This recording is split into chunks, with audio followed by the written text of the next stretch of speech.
출애굽과 가나안 땅을 정복하는 이야기를 요즘 계속 드리고 있습니다. 대략 한 주전 1400년 어간에 출애굽이 시작이 되어서 홍해가 갈라지고 그리고 40년 광야 생활을 거쳐서 요단강 건너서 가나안 땅에 도착하는 이런 과정을 요즘 우리가 계속 보고 있습니다. 40년 광야 생활을 할 때 그 이스라엘 백성들은 앞으로 우리가 들어가서 살아야 될 가나안 땅이 어떤 땅일까라고 하는 것을 미리 알기 위해서 두 번의 정탐꾼들을 보냅니다. 먼저는 그 40년 광야 생활의 초반에 가데스 바네에서 12 정탐꾼들을 보내서 40일 동안 정탐을 하게 하고 그리고 또 그 사건이 있은 다음에 하나님께서 모세를 시내산에 부르셔서 5가지를 주십니다. 그 5가지는 계명과 율법, 절기, 그리고 성막, 그리고 또 제사, 이런 그 5가지를 주시면서 이것이 이스라엘 민족의 건국 이념이고 구약의 중심 사상이 되었던 겁니다. 그러면서 40년 지나가면서 40년이 거의 끝날 무렵에 신명기를 주시죠.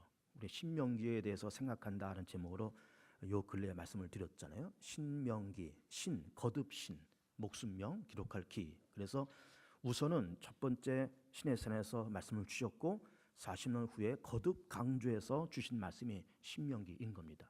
그러면서 두 번째 정탐꾼들을 보내는데 거기가 어딘가 하면은 이제 광야의 마지막 장소인 시딤에 이르러서 거기서는 그전에는 12명의 정탐꾼을 보냈지만 이제는 2명의 정탐꾼을 보냅니다. 그래서 이 사람들이 요단강 건너서 여리고성에 들어가서 이렇게 여리고가 어떤 곳인가 이렇게 정탐을 할 때 이 정탐꾼들이 그곳에서 기생노루스라는 라합이란 여인을 만나서 그 집에 숨어서 지내게 됩니다.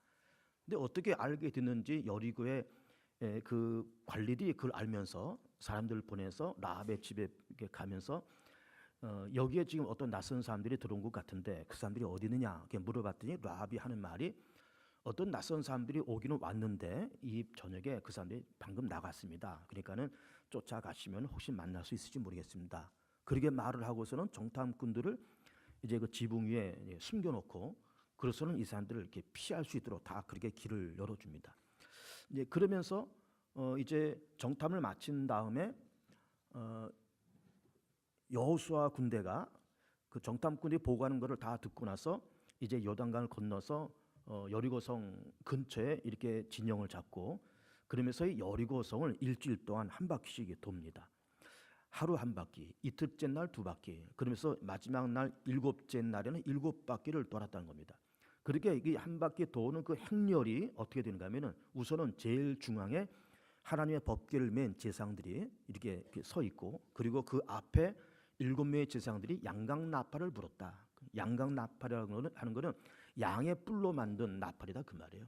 그래서 7명의 제사장들이 양강나팔을 불고 또 그 맨 앞에는 무장한 군인들이 이렇게 서 있고 그리고 맨 뒤에도 무장한 군인들이 서 있고 그래서 양쪽에 무장한 군인들이 앞뒤에서 호위하고 그 가운데 법궤 그 가운데 또 양강나팔을 부른 제사장들이 이게 행렬을 져서 매일 한 바퀴 돌았다는 거죠. 그리고 7째 날 7바퀴를 돌고 7째 날 여호수아의 명령에 따라서 소리를 지르니까 이게 그 여리고성이 다 무너졌다는 거죠. 그러면서 이제 여호수아가 하는 말이 들어가라.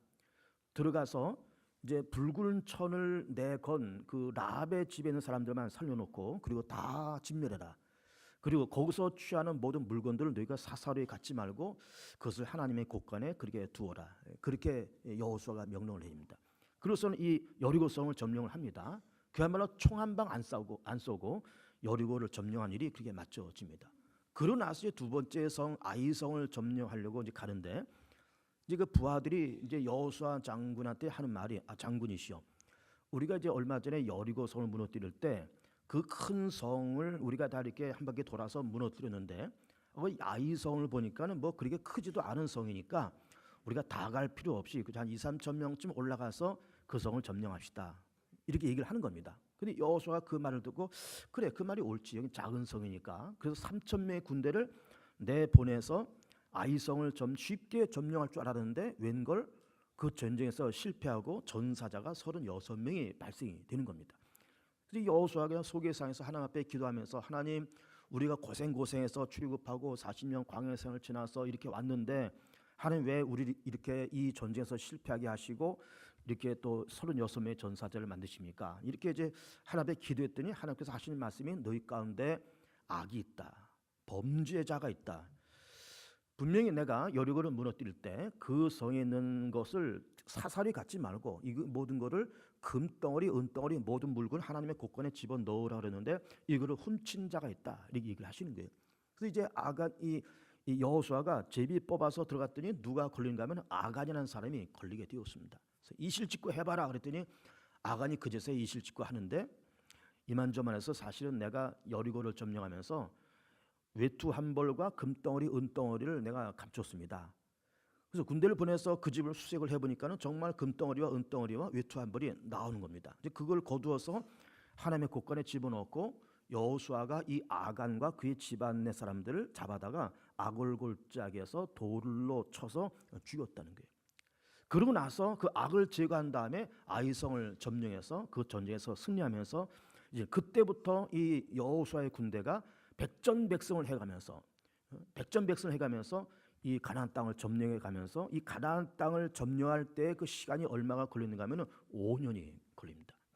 그런 이야기들이 여호수아 1장, 2장, 3장에 걸쳐서 이렇게 6장, 7장에 걸쳐서 다 그렇게 나오는 이야기들을 우리가 지금 보고 있는 겁니다. 이 말씀을 보면서 그 인물 중심으로 말씀을 좀 드릴까 합니다. 여호수아는 어떤 사람인가? 그리고 라합이라는 여자는 어떤 여인이었는가? 그리고 이 아간이라는 사람은 어떤 사람이고 그의 범죄가 어떤 결과를 만들어 갔는가? 또 그것이 의미하는 바가 무엇인가라는 것으로 말씀을 드리고자 합니다. 첫 번째는 여호수아에 대한 이야기입니다. 자, 아까도 말씀드린 것처럼 이스라엘 민족이 출애굽할 때 60만 명이 떠나옵니다. 그리고 광야 40년 초반에 가데스 바네에서 모세가 지파별로 한 사람씩을 선택해서 정탐꾼을 40일 동안 그렇게 보냅니다. 40일 정탐하고 와서 하는 말이 열매의 정탐꾼들은 부정적인 보고를 하는 거예요. 우리가 괜히 출애굽했다. 저 가나안 땅은 절대로 들어갈 수가 없다. 저들은 안악 자손이고 거대한 장부와 같은 사람들인데 그들과 비교하면 우리는 메뚜기와 같다. 막 그러면서 막 소동이 일어나고 하나님 원망하고 모세 원망하고 막 그럴 때 여호수아 갈렙이 일어나서 그렇지 않다. 저 사람들이 열매의 정탐꾼들이 부정적인 보고를 하는 그 말이 틀리는 말은 아니지만 그러나 하나님은 살아계시고 그 하나님이 우리와 함께 하시고 저 땅을 하나님께서 우리 가운데 주시겠다라고 약속하셨다. 그러니까는 저들은 우리의 먹거리다. 갈 수 있다. 가자. 그러면서 여호수아가 모세를 그렇게 격려하면서 결국 이제 40일 정탐한 것을 그렇게 여호수아가 보고 가고 40년 광야 생활을 끝낸 다음에 요단강 건너서 가나안 땅을 그렇게 들어가게 된 겁니다. 그래서 여호수아가 그 모세한테 보고하는 그 내용을 좀 보겠습니다. 민수기 14장을 보면 이렇게 기록되어 있습니다. 그 땅을 정탐한 자 중 눈의 아들 여호수아와 여본네 아들 갈렙이 자기들이 옷을 찢고 이스라엘 자손의 온 회중에 말해 이르되 우리가 두루 다니며 정탐한 땅은 심히 아름다운 땅이라 여호와께서 우리를 기뻐하시면 우리를 그 땅으로 인도해 드리시고 그 땅을 우리에게 주시리라. 이는 과연 젖과 꿀이는 땅이니라. 다만 여호와를 거역하지 말라. 또 그 땅 백성을 두려워하지 말라. 그들은 우리의 먹이라. 그들의 보호자는 그들에게서 떠났고 여호와는 우리와 함께 하시느니라. 그들을 두려워하지 말라. 이렇게 얘기를 했던 겁니다. 그러면서 어쨌든 이 주전 1400년경에 출애굽이라는 사건이 진행돼 가면서 떠날 때는 60만 명이 떠났습니다. 그런데 40년 광야를 지나가면서 가나안 땅에 들어가는 사람들은 누가 들어갔는가 하면은 애굽을 떠날 때 20살 이상 된 사람들은 여호수아와 갈렙만 빼고 광야에서 다 죽고 그리고 광야에서 탄생한 아이들이 성장해서 들어가고 또 출애굽할 때 20살 이하 된 그 청소년들이 성장해서 들어간 거예요. 1세대가 들어간 거는 여호수아 갈렙 두 사람밖에 없고 1.5세대들은 20살 이하 된 아이들이 건너갔고 그리고 광야에서 태어난 2세대들이 가나안 땅에 그렇게 들어갔다. 이렇게 보는 겁니다. 그러면서 동시에 광야 생활 40년이라는 시간이 왜 생겼는가 하면은 사실은 40년까지 걸릴 그런 거리가 아님에도 불구하고 이 정탐꾼들이 부정적인 보고를 하면서 막 시끄러지고 모세 원망하고 애굽으로 돌아가자 그러고 하나님 원망하고 막 그랬던 걸 하나님께서 바라보시면서 너희들의 믿음이 너무나 없다. 내가 너희들과 함께하고 이 땅을 너희들한테 주겠다고 약속했잖냐. 그러면서 그렇게 부정적인 보고하면서 막 나라가 시끄러워진 모습 보면서 하나님께서 진노하시면서 너희들이 정탐한 40일을 하루를 1년씩 계산해서 40년 동안 여기 있으라. 그러면서 그 40년의 광야 생활이 사실은 없어도 될 시간들인데 하나님의 진노 속에 부정적인 보고하면서 그리고 소동이 일어나면서 벌어진 사건이 그 40년 광야 생활이 시작된 겁니다. 자, 그건 그것이고 여호수아가 그렇게 모세한테 긍정적인 보고를 한 그 이면을 좀 보고자 합니다. 열매의 정탐꾼들은 그 땅을 보면서 저들은 장부요 우리는 메뚜기와 같다라고 보고하는 그거는 일단 표면적으로 드러난 사건이에요. 저들은 우리보다 숫자가 많다. 더 국력과 군사력과 모든 것은 우리보다 훨씬 우등하다. 우리 열등하다. 라고 하는 이 부정적인 사람들의 보고는 일단 표면적으로 드러난 그런 사건이에요. 말이 맞긴 맞습니다. 그러나 여호수아 갈렙이 본 것은 표면 속에 들어있는 이면을 본 겁니다. 이면. 그 속에 있는 것을 본 겁니다. 그 실체가 뭐냐? 그 속에 들어있는 그 팩트가 뭐냐? 이걸 본 겁니다.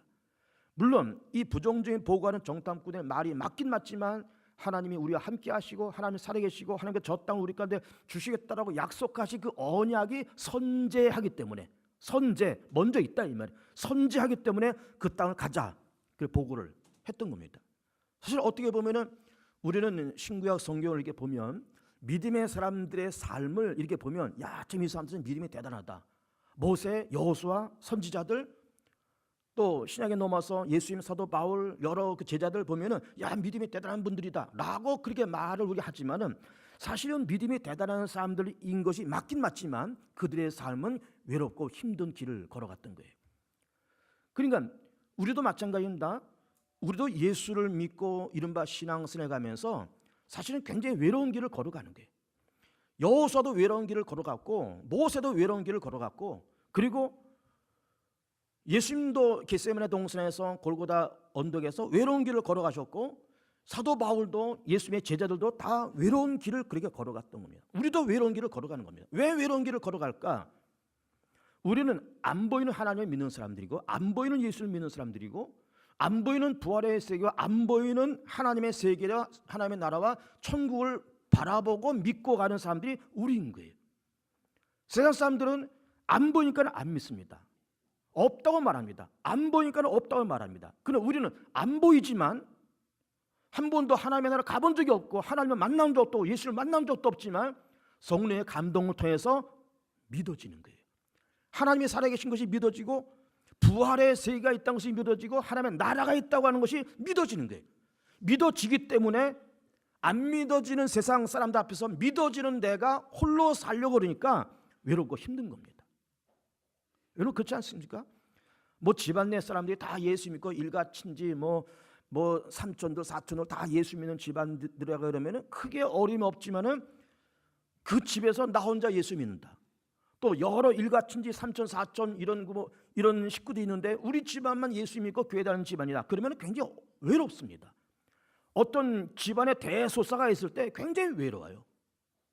예수 믿는 자체가 외로운 겁니다. 왜 외로울까? 세상 사람들이 없다고 하는 하나님을 우리 있다고 믿고 보이지 않으니까 없다고 말하는 천국을 우리는 그것을 마치 본 것처럼 믿으면서 살아가니까는 사실은 외로운 겁니다. 근데 왜 우리는 외롭지만은 믿음의 삶의 길을 걸어가는가 하면 믿어지기 때문에 그런 겁니다. 하나님이 안 보이지만 믿어지고 예수님이 안 보이지만 믿어지고 부활을 경험하지 못했지만 믿어지고 하나님의 나라 천국을 가보지는 않았지만 믿어지고 믿어지는데 어떻게 하냐 이 말이에요. 사도 바울이 다메섹 가다 예수님 만나고 성령 체험하고 그러면서 안디옥에서 안수받고 선교사로 파송되면서 다니면서 고생을 얼마나 많이 했습니까? 매 맞고 파손당하고 먹지 못하고 자지 못하고 동주의 이방인이요 들의 위험 광야의 위험 도시의 위험 다 만나면서도 그렇게 죽을 고비고비를 넘어가면서도 그렇게 복음을 부르짖었던 까닭은 믿어지기 때문에 그런 거예요. 세상 사람들이 어떻게 말하건 이방인들이 어떻게 핍박을 하건 다른 종교를 갖고 있는 사람들이 어떻게 핍박을 하고 어떻게 무시하고 어떻게 천대를 하던 나는 믿어지는데 믿어지는 그것이 또 진리라고 생각하고 진리라고 믿으니까 그러니까 목숨 바쳐서 예수 믿고 목숨 바쳐서 예수를 전하고 목숨 바치면서 교회를 세워 갔던 겁니다. 그 예수 믿는 것이 사실은 우리 다 오늘 주일날 돼서 아침에 다 식사들 하시고 옷 챙겨 입고 다 이렇게 왔지만은 외로운 길을 다 가시는 분들이에요. 여러분도 외로운 길을 가고 있고 목사도 마찬가지 외로운 길을 가고 있고 안 보이지만 믿는 하나님 믿어지기 때문에 우리가 신앙생활하고 교회를 다니면서 다른 사람들은 인정하지 않고 다른 사람들은 믿지 않는데 나는 믿어지니까 믿어지는 거를 갖고 사는 사람들이기 때문에 굉장히 외로운 길을 걸어가고 있는 겁니다. 아리마대 사람 요셉을 보면 예수님의 재판정에서 공의원 사람들이 다 예수는 십자가에 죽게 된다라고 그렇게 말할 때 유일하게 예수님은 그렇게 십자가에 죽을 뿐이 아니라고 말하면서 그들의 예수님을 사형시키는 일에 찬성하지 않은 유일한 사람이 있습니다. 그 사람이 누군가 하면 아리마대 사람 요셉이에요. 누가복음 23장을 보면 이렇게 기록되어 있습니다. 그들의 결의와 행사에 찬성하지 아니한 자라 그는 유대인의 동네 아리마대 사람이요 하나님의 나라를 기다리는 자라. 예수님을 십자가에 죽여야 된다고 하는 것에 가타하지 않은 사람이 아리마대 사람 요셉이고 그도 역시 외로운 길을 간 사람이에요. 외로운 길을 간 사람입니다. 이사야 53장에서 이렇게 말씀하고 있습니다. 그가 찔 우리의 허물 때문이요 그가 삼 우리의 죄악 때문이라. 그가 징계를 받으면 우리는 평화를 누리고 그가 채찍이 맞으면 우리는 나음을 입었도다.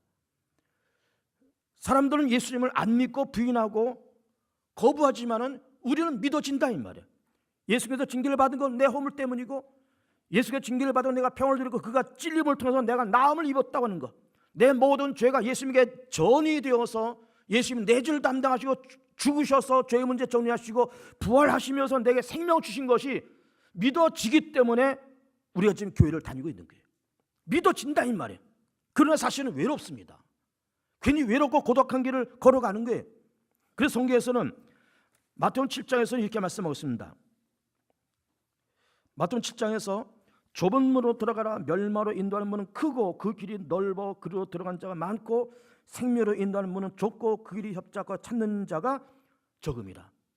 많은 사람들이 그냥 그렇대라고 우르르 몰려가는 길은 멸망한 길이지만은 비록 좁은 길이지만 외롭다는 말씀 드리고 있는 건 아닙니까? 예수 믿는 길은 외로운 길이에요. 외로운 길이고 다만 내가 믿어지기 때문에 가는 겁니다. 가는데 외롭고 좁은 길인데 그 길은 생명의 길이라고 하는 겁니다. 외로운 길을 걸어가는 우리 성도들께서 힘들고 외롭지만 생명의 길임을 믿으면서 끝까지 그 믿음을 견지하면서 마지막 천국으로 입성되는 그런 좋은 축복이 있기를 축복합니다. 두 번째는 라합에 대한 얘기를 좀 해보려고 합니다. 자, 이 라합은 여리고에서 기생이라는 겁니다. 참 천한 여자죠. 몸 팔고 술을 파는 그런 기생 라합입니다. 그런데 이 여인이 어떻게 됐는지 출애굽을 하는 이스라엘 민족의 이야기를 소문으로 들었던 것 같습니다. 얼마 전에 애굽에서 종살이하는 히브리 백성들이 출애굽을 했대. 그때 그 애굽 땅에 10가지 재앙이 내려왔대. 마지막 장자 죽는 재앙까지 왔는데 바로의 아들까지 다 죽었는데 하나님께서 그 이스라엘 사람들은 열장 하나도 안 당하게 하셨대. 홍해를 가르셨대. 마른 땅처럼 지나갔대. 바로의 군대가 왔는데 수장당했대. 40년을 지나가시면서 불기둥 구름기도 인도하시고 만나 몇 개를 주시고 그리고 아모리 왕 옥을 죽이고 또 르비딤 골짜기에서 아말렉 군대를 무찌른 그런 민족이고 그들은 여호와라는 신을 섬기는 그런 백성들이래. 그 백성이 점점 요단강 건너 우리 가운데 온대. 이 이야기를 들은 겁니다. 이 이야기를 들으면서 아마도 성경에서는 라합이 무슨 생각을 가졌는지를 자세히 묘사하고 있지 않지만 믿음의 시선으로 이 여인의 모습을 가만히 들여다보면은 그동안 이스라엘 민족이 이렇게 출애굽하면서 지내왔던 이야기를 다 듣고 그러면서 상황 파악을 했던 것 같습니다. 그렇다. 이거는 우리가 거역할 수 없는 현실이고 저 사람들이 이렇게 출애굽해서 광야를 지나고 지금 여리고 우리가 사는 이 동네에 오는데 우리는 이제 끝났다. 이건 끝난 게임이다. 여리고는 이미 저 사람들한테 무너지고 하나님이 이 성을 저 사람들에게 주려고 이미 작정하셨다. 그 여호와라는 그 신, 히브리 민족을 섬기는 그 여호와라는 그 신은 살아있고 전능하시고 대단한 분이다 라고 하는 상황을 파악했던 것 같습니다.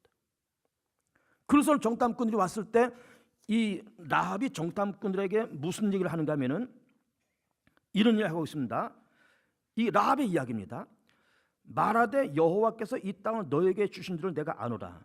우리가 너희를 심히 두려워하고 이 땅 주민들이 다 너희 앞에 간담이 녹나니 이는 너희가 애굽에서 나올 때 여호와께서 너희 앞에서 홍해물을 마르게 하신 일과 너희가 요단 저쪽에 있는 아모리 사람의 두 왕 시온과 오게에게 행한 일, 곧 그들 전멸시킨 일을 우리가 들었습니다. 우리가 듣자 곧 마음이 녹았고 너희로 말미암아 사람의 정신을 잃었나니 너희 하나님 여호와는 위로는 하늘에서도 아래로는 땅에서도 하나님이시니라. 위로도 하나님이고 땅에서도 하나님이시고 하나님께서 해나가신 이런 모든 일을 듣고 우리가 정신이 잃었고 간담이 놓았다는 거예요. 이런 얘기를 라합의 정탐꾼들이 하고 있는 겁니다. 그러면서 정탐꾼을 숨겨놨다가 당신들이 우리 여리고를 쳐들어올 때 은혜를 생각해서 내가 붉은 줄을 내릴 테니까 나와 우리 집안 식구를 살려달라. 그래서 실제로 여호수아의 군대가 쳐들어왔을 때 라합과 이 집안 사람들을 살려놓은 겁니다. 근데 이 라합이 나중에 어떤 연이 되는가 하면은, 여러분 우리가 지금 읽은 여호수아 7장 말씀을 손을 껴놓으시고 신약성의 마태복음 1장을 좀 보세요. 마태복음 1장. 마태복음 1장 5절을 보시면 아주 재미있는 얘기가 나옵니다. 마태복음 1장 5절. 살몬은 라합에게서 보아스를 낳고 보아스는 루스에서 오벳을 낳고 오벳은 이새를 낳고 이새는 다윗 왕을 낳으니라. 다윗은 우리의 아내에게서 솔로몬을 낳고. 여기서 말하는 라합이 우리가 지금 여호수아서에서 보는 그 라합인 겁니다. 여리고의 기생 라합이에요. 이 라합이 살몬에게서 보아스를 낳았다는 게, 그럼 이 살몬은 누굴까? 이 살몬이 누구라고 하는 것에 대해서 이 마태복음에서 말하고 있지 않지만 여러 성경학자들은 이 살몬이 시딤에서 두 정탐꾼들이 여리고성으로 파송됐다고 그랬잖아요. 그리고 라합이 정탐꾼들 지붕에 숨겨놨다고 그랬잖아요.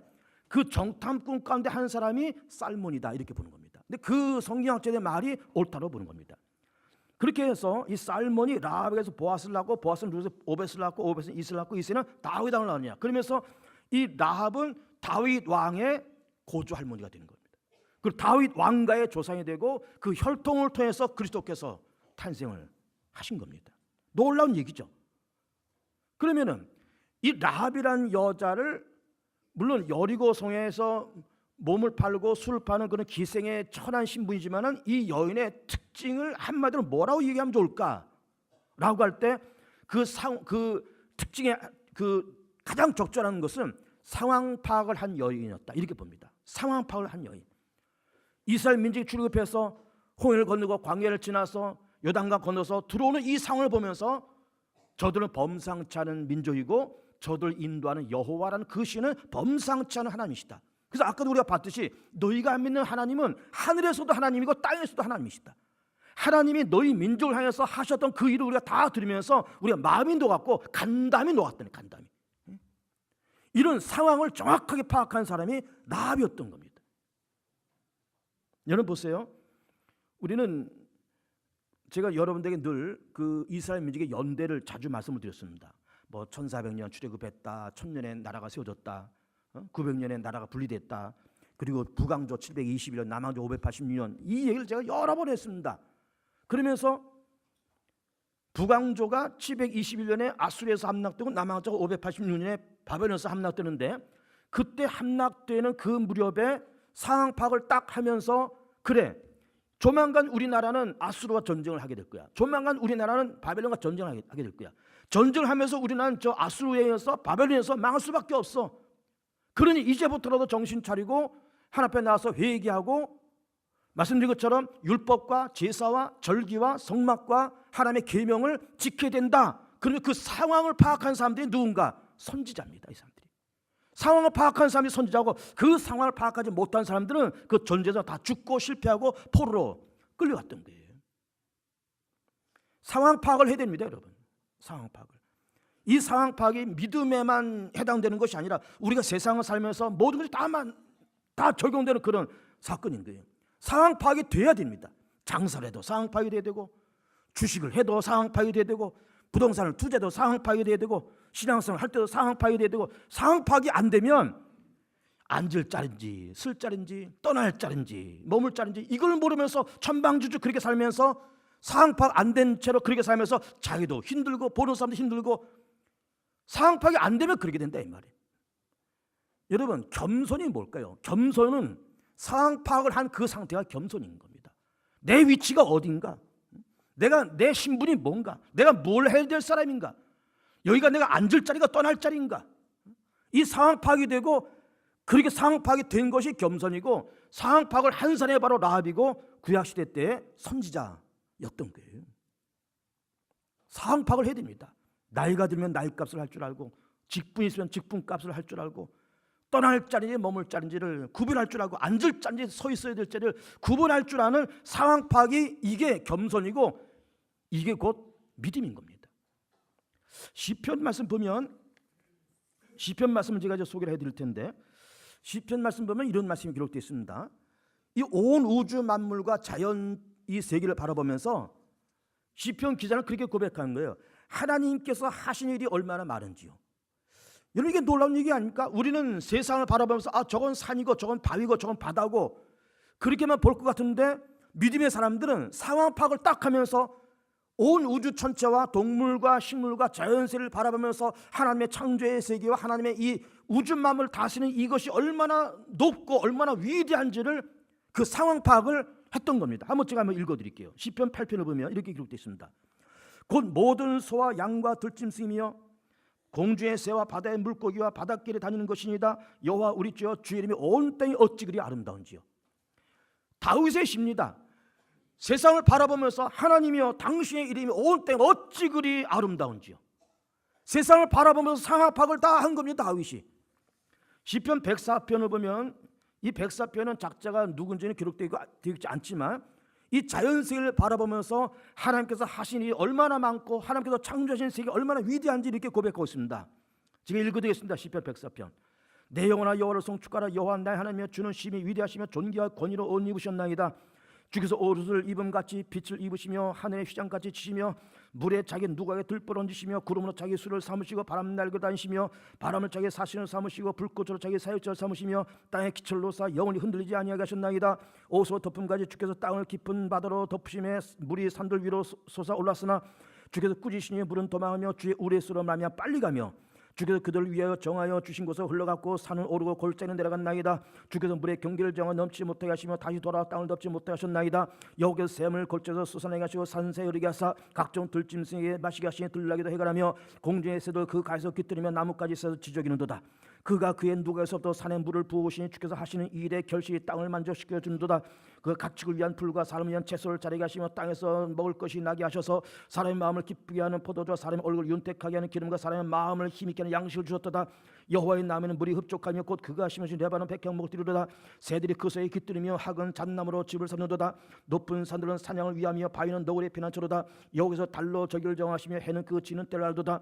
주께서 흑암을 지어 밤이 되게 하시니 삼림의 모든 짐승이 기어나오나이다. 젊은 사자는 그의 먹이를 쫓아 부르짖며 그대의 먹이를 하나님께 구하다가 해가 두드면 물러가서 그대의 굴속에 눕고 사람은 나와서 일하며 저녁까지 수고하는도다. 여호와여, 주께서 하신 일이 어찌 그리 많은지요.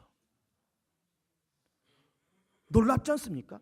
여호와여, 주께서 하시는 일이 얼마나 일이 많은지요. 얼마나 많은지요. 그 세상을 건성건성 보는 것이 아니라는 겁니다. 해가 뜨거워지고 짐승이 나와서 먹을 것을 찾고 하나님께서 산에서 물을 주시니 비를 내시니 그 물이 골짜기로 흐르고 그 골짜기에 있는 물을 짐승이 와서 먹고 사람들은 비를 맞은 땅에다 곡식을 심어서 먹고 움직여 나가니 자연 철제와 사시사철의 변화를 보면서 하나님이여, 주께서 하신 일이 어찌 그리 많은지요. 어찌 그리 많은지요. 근데 건성건성 보면서 오늘은 아침이고 아침이 됐거나 저녁이 됐거나 오늘이거나 내일이구나 봄이구나 여름이구나 그렇게만 본 것이 아니라 여호와여, 주님이 하신 일이 어찌 이리 많은지요. 주님이 하신 일이 어찌 이리 많은지요. 그러면서 세상을 바라보면서 상황이 벌써 끝난 거예요. 상황 파악이 끝났습니다. 방황하지 마십시오. 세상을 바라도 방황하지 마시고, 아까도 말씀드린 것처럼 믿음의 삶은 외로운 길입니다. 남들은 다 없다는 말을 하나님 나는 믿고 있고, 남들은 다 아니라고 하는데 나는 예수님을 믿고, 남들은 다 죽음으로 끝이라는데 우리는 죽음을 넘어 하나님의 나라와 부활과 영생의 세계를 믿고 살아가는 사람들이 외롭습니다. 그걸 믿어지니까 우리가 가는 거예요. 상황 파악이 되니까. 세상을 바라보면서 하나님께서 지으신 세계와 하나님께서 만들어 가신 세계가 너무 오묘하니까는 여호와여, 주께서 하신 일이 어찌 그리 많은지요. 상황 파악을 하며 살아가는 복 있는 성도를 되시길 축복합니다. 세 번째로는 아간을 좀 봅니다. 자, 아까도 말씀드린 것처럼 여리고 성을 점령한 다음에 아이 성을 점령하면서 이 작은 성이니까는 다 갈 필요 없다. 3,000명 가자. 3,000명 갔다가 얻어맞고 36명이 전사당하는 거예요. 웬일입니까? 라고 여호수아가 물어보니까 하나님께서 너희 가운데 악이 있다. 죄가 있다. 그래서 제비 뽑았더니 유다 집에 아간이라는 사람이 걸리고 외투 한 벌과 금덩어리 은덩어리가 있다는 것을 알면서 그걸 뺏고 아간과 그의 일가족을 악을 골짜기 가서 몰살시켰다는 거예요. 우리는 제법 예수를 오랫동안 믿었습니다. 기도도 꽤 많이 합니다. 우리 성도들 박수기도 하라고 제가 여러 번 말씀을 드렸습니다. 그런데 왜 하나님은 내게 좋은 일을 주시지 아니하시고 왜 내게 시원시원한 기도의 응답을 안 주실까? 그 이유는 우리 가운데 죄가 있기 때문에 그래요. 하나님과 나 사이에 끼어있는 은밀한 죄가 있기 때문에 그렇습니다. 이사야 1장을 보면 말씀이 이렇게 기록되어 있습니다. 이사야 1장 보면 너희가 손을 펼 때에 내가 내 눈을 너희에게서 가리고 너희가 많이 기도할지라도 내가 듣지 아니하리니 이는 너희의 손에 피가 가득합니다. 여호와의 손이 짧아 구원하지 못하심도 아니요 귀가 둔해 듣지도 못하심도 아니라 오직 너희 죄악이 너희와 너희 하나님 사이를 갈라놓았고 너희 죄가 너희 얼굴을 가리어서 너희에게서 듣지 않으시게 함이니라. 하나님의 손이 짧아서 구원하지 못하는 것 같아? 아니라는 거예요. 하나님의 귀가 어두워서 내 기도를 내 소원을 듣지 못하신 거라는 겁니까? 아니라는 거예요. 너희 죄악이 너와 너희 하나님의 사이를 갈라놓았다는 거예요. 새로운 일을 하시고 싶으십니까? 기도 응답을 받고 싶습니까? 좋은 일을 기대합니까? 하나님과 먼저 화목하게 축복하고 하나님과 우리 사이에 끼는 죄 문제를 정리하고 아간을 정리하고 죄를 정리하고 전열을 재정비하고 숨고르기를 먼저 하고 그리고 가시면 응답이 있을 겁니다. 여러분 주보를 이제 예배 드리기 전에 보셨을 겁니다. 그러면서 그 주보 이제 알림 난 맨 밑에 남북 정상회담과 북미 정상회담의 성공적 결과를 위한 특별 기도를 하겠다 이렇게 제가 냈습니다. 사실 그 전 주간에는 고난주간 특별 새벽기도인데 특별 새벽기도를 하고 나라와 민족을 위한 기도를 또 하려고 합니다. 왜 할까? 제가 네스콘을 통해서 북미 정상회담, 남북 정상회담 이야기를 쭉 들으면서 뭐 곧이어서 우리 한국과 중국의 정상회담, 한국과 우리 미국과의 또 다른 정상회담, 한국과 일본과의 정상회담이 아마도 2018년도에 연이어서 있게 될 겁니다. 제가 장담하건대 2018년도 올 한 해는 우리 대한민국이 100년 동안의 운명을 결정을 지을 수 있는 중요한 해가 될 거예요. 중요한 해가 될 겁니다. 그러기 위해서 뭐 국가에서는 뭐 북미 정상회담하고 남북 정상회담 한다는데 우리야 그냥 국가는 국가고 우리는 그냥 설렁설렁 교회 다니고 밥이나 먹고 그러고 다니지. 교회는 그렇게 되면 안 됩니다. 교회는 나라 민족의 좋은 일도 어려운 일도 같이 가야 되고 나라를 위해서 함께 기도하는 것이 교회의 사명이고 역할인 겁니다. 그래서 부활절을 앞두고 고난주간 특별식기도 물론 해야 되겠지만은 나라 민족과 정상회담들을 위해서 우리가 좀 더 안수집사회를 중시해서 기도해야 되겠다는 생각을 갖고 안수집사회 회장 오대현 집사랑 합의해서 특별새벽기도 마친 다음에 그 다음 주간에 한 주간 동안 우리 저녁에 새벽기도를 새벽에 하는 거지만은 저녁에 우리가 9시에 모여서 퇴근하고 다 밥 먹고 교회 와서 1시간 동안 다 기도하고 나라 민족과 정상회담 다 기도하고 전열을 재정비하고 그리고서는 남북회담, 북미 정상회담을 해나갈 때 정말 우리나라가 100년의 운명을 결정지을 수 있는 놀라운 단초, 성공적인 결과, 기대 이상의 놀라운 결과가 우리의 기도 하나님의 응답과 정부 위정자들의 수고를 통해서 아름답게 열매가 될 것을 기대합니다.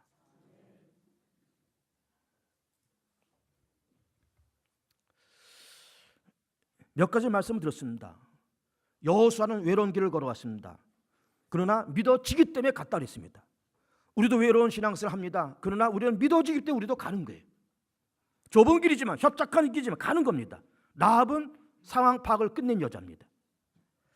아간의 범죄를 없앤 여호수아의 군대가 다시 아이성을 점령해서 그때부터 백전백승하면서 5년 동안의 전쟁 가운데 다 이기고 그리고 가나안 땅을 정복합니다. 새로운 일을 시작하고 싶으십니까? 기도 응답을 받고 싶으십니까? 하나님과 먼저 화목하시고 죄를 정리하시고 전열을 정비하시고 우리가 이번에 특별 새벽 기도회, 나라 민주화 기도회를 새벽에 저녁에 기도하면서 전열을 정비하고 우리 대한민국 정부가 나아갈 때, 남북 정상회담, 북미 정상회담, 그 이외 여러 가지 정상회담이 성공적인 결과를 이루면서 이 땅에 핵 폐기, 평화 정착, 남북의 교류, 그러면서 우리 광명시 시민들 다 그걸 꿈꾸잖아요. 광명역에서 출발한 유라시아 대륙철도가 북한을 넘어서 시베리아 벌판을 지나서 유럽까지 쭉 가는 그런 꿈을 한번 꿔봅시다. 한번 꿔봅시다. 그래서 이번 정상회담이 잘 이루어져서 우리의 꿈이 이루어지고 우리 세대의 통일의 그날을 경험하는 귀한 축복이 우리 모두에게 임하기를 축복합니다. 합심해서 기도하면서